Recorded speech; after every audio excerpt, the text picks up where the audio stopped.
नालो साईं मुंहिंजो आरब आहे। ज़ात जो आहे सरमस्तानी, शहर हैदराबाद। नंढो हुउसि न तंहिं खां वठी साज़ सिखियो आहियां, वॼाईंदो आहियां।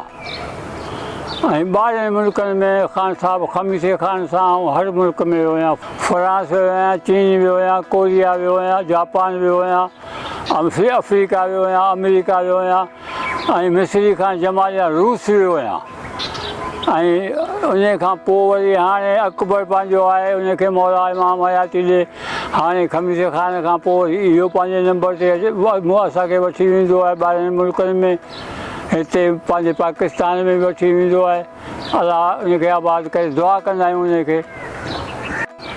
इहे जेके मुल्कनि अहिड़ा माण्हू, अफ्रीका वियो आहियां, इन मुल्कनि में आउं वॼाए आयो आहियां साज़ पंहिंजो। ऐं मुंहिंजो साज़ हीअ आहे दंबूरो, हुनखे चवंदा आहिनि। हीअ आहे 3 तारनि जो साज़।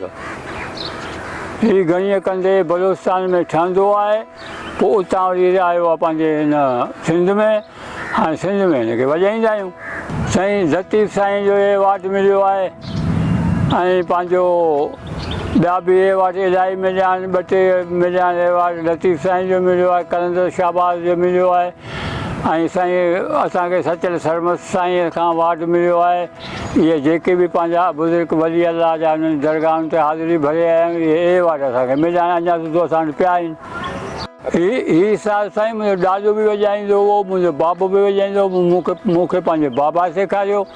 बाबा खां पोइ वरी आहे हिकिड़ो असांजो सियार गाज़ी नालो हूंदो हुउसि, रेडियो पाकिस्तान हैदराबाद नई खुली हुई। उन ते प्रोग्राम कंदो हुओ, वॼाईंदो हुओ, मुलाज़िम हुओ। पोइ उन खां तालीम वरिती।